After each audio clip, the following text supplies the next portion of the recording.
Hello! It's time for another report video on the prelim system I've been developing since summer 2022. Version 4 of the prelim system was run at Furrydelphia 2024's Anthro Arena prelims, and here's some of the observations I got to see during the event.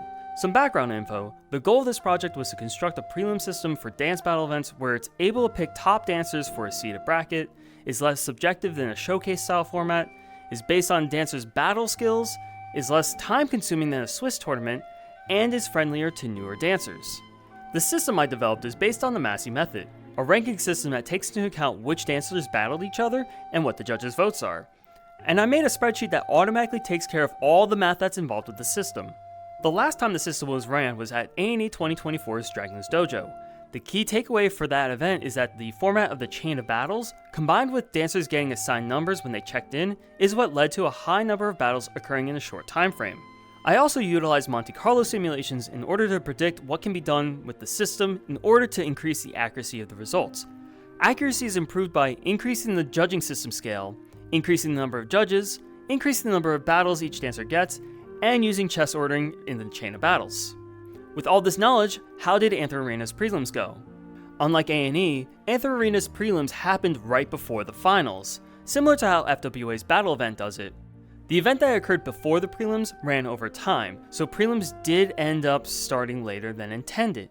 Just like with A&E, dancers were assigned numbers the moment they checked in at prelims. However, dancers were not given printed numbers to wear during the battles. The chain of battles occurred in order of check-in, just like with Dragon's Dojo, and not using chess ordering. Prelims was only one round with 24 dancers competing.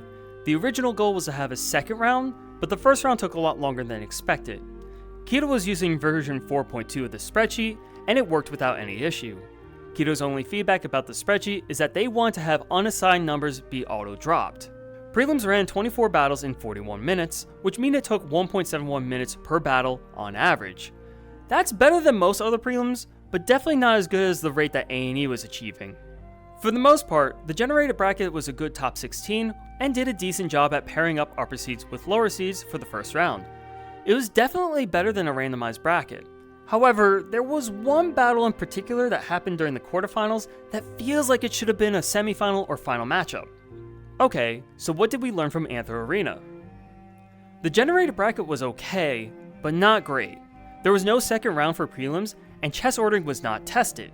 Both of these concepts are really important to improving the accuracy of bracket seeding.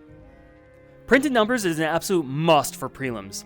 Having that visual aid allowed dancers to have a rough idea of when they are going up next, and I think that's why A&E's prelims was able to handle so many battles. A larger playlist of songs is needed, and prelims needs to be at least 2 hours before the start of finals, but that's improvements that need to be implemented on location. And now looking ahead, I'm already taking these lessons and applying them to Furpoc Freestyle this year. Version 4.3 of the spreadsheet is now available. This update includes the auto drop feature that Keto was asking for, while also giving event organizers options to how they want to conduct the second round for prelims. Round 2 can have another chain of battles just like with A&E, an additional third battle which features 12 battles instead of 24 for the second round, or allow custom matchups. Link in the description. Chess ordering still needs to be tested, but there also needs to be something that prevents dancers from gaming the system during check-in.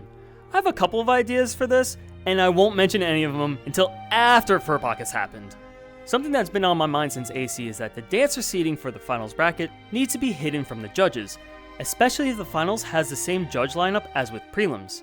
This is to avoid any sort of confirmation bias that may occur during the top 16 battles. I have some ideas on how to fix this, so be ready to see me make an update video about seeded brackets in the near future. Anyway y'all, thank you so much for watching, and I'll see ya at Furpoc!